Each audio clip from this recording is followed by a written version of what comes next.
Hello and welcome to the Justice Factor. The new kid on the political block, Ahang, alleged this week that South Africans still live in fear of their government. Today we ask Ahang leader, Dr. Mamphela Ramphele, what this is about and whether she can produce beyond just analyzing the problem. After that discussion, we'll name and shame our loser of the week. We have two losers this week. But first, the National Assembly on Thursday passed the contentious Protection of State Info Bill in an emotionally charged debate in Parliament. What does this mean for you?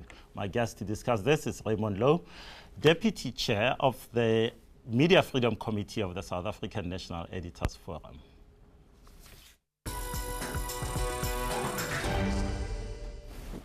Raymond Lowe, I have to say, there have been 800 amendments to this bill. There have been more than 100 meetings. We were just chatting before we started. It goes back to 2008. Surely it's a much better bill now, and all of us should stop complaining. Well, it's a much better bill, but of course we must complain because it's still got too many features in it which are subject or possibly could be abused. Such as? Such as overclassification. Mm-hmm. There's a confusing definition of what can be classified. One is that it's got to be done in the national security, but there's also a clause which says that people can take into account a whole range of other matters as well, which can be classified. So it's quite possible for a whole range of things to be classified. There's also the protection of scientific and financial matters which are vital to the nation. Well, that's very broad. Who determines what's vital to the nation in this case? Well, that's one of the problems. Mm-hmm. The definitions are so wide that it's quite possible for nearly anything to be classified. What about liability? Well, let me step back a bit. As a journalist, I'm sitting here and you pass me a bit of information about, let me make an example, about Nkandla. Mm-hmm. You passed me a bit of information which is about Nkandla, which is a national key point. Mm. Am I in trouble? Yes. I'm in trouble too. What happens to you, and what happens to you as a whistleblower? What happens to me as a journalist? Well, if one contravenes the National Key Points Act, there's a possibility of a jail sentence. I'm not quite sure what the penalties are. But there is a possibility of a jail sentence. But if one goes for me in terms of the Protection of Information, State Information Act, as it will be by then, what's in store for me? Well, anything from 5 years to 25 years, depending on what you've done. What effect will this have on people in government or some other walk of life who see wrongdoing taking place and say, I want to pass this on to a journalist?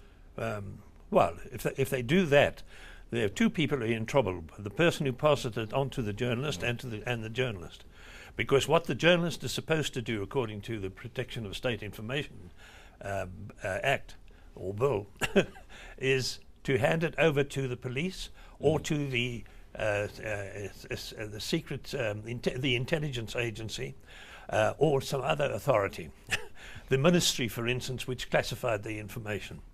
So you've got to do that. Mm-hmm. And of course, once you hand it over to that authority, they're going to ask, where did you get it from? Who gave it to you? And then you're in the quandary of coming up against revealing your sources, because obviously the person who gave it to you wants to remain confidential. Now, if I run the information in my newspaper or on this TV station and I cite that it's in the public interest, do I have a leg to stand on? No, because one of the things that journalists and whistleblowers have been, and other state institutions, at least non-state institutions, civil society institutions have been asking for, is a public interest defense to disclosure of classified information. And they've refused to do that, refused to add that to the bill. It's a very serious deficiency in the bill. What are you going to do about that? Well, we're waiting to see what happens. First of all, the state president has to sign the bill. But before he signs the bill, he can refer it either back to Parliament for them to go over it again, or he can refer it to the Constitutional Court. And if he doesn't do that, then if the opposition in Parliament can muster 1/3 of the votes in Parliament, they can have it sent to the Constitutional Court. And finally, if that doesn't happen, there is public NGOs could in fact petition the Constitutional Court to review the bill. Why do we have to? This is a country that prides itself on its openness, on its transparency. Why do we have to jump so many hoops? I would have thought that consensually we could have reached this stage without all the hoops that you mentioned one may have to go through. Well, one would have thought that the state president would in fact would have done that automatically in view of the huge controversy that has accompanied this bill since it was first introduced in 2008. And there was a suggestion at one stage in the committee, that the ad hoc committee that dealt with the bill, for it to be sent to the Constitutional Court. Some of the ANC members of that committee said it would go to the Constitutional Court, but they've been rather silent on that issue since then. You were a newspaper editor under apartheid. You faced many problems with censorship of all sorts of kinds. I'm not sure there are always comparisons between this bill and some of the practices of apartheid. Do you buy that argument? Do you see any parallels? Well, one must be quite clear that the state has the right to declare certain subjects secret, particularly those that affect the national security.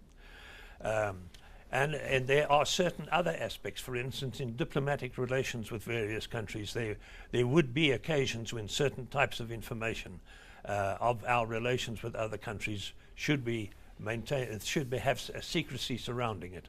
So one accepts that is a necessity. But the problem with this bill, and in fact, it relates also to what the kind of legislation we had to contend with under apartheid, is that it's open to abuse. It can range over matters which shouldn't be classified. And in fact, there's one aspect of the bill where they need not mark the document that has been classified that it is classified. So you wouldn't know that you're committing an offence. And that, of course, is like the National Key Points Act, which applies to, 190 or 180 buildings and institutions. But you may not know and we don't know who they are, what they are. Raylo, on that note, you have to leave it. Thanks so much for your time. Pleasure. Coming up is Ahang, all talk and no action. Dr. Mampela Rampela joins us today. Stay with us.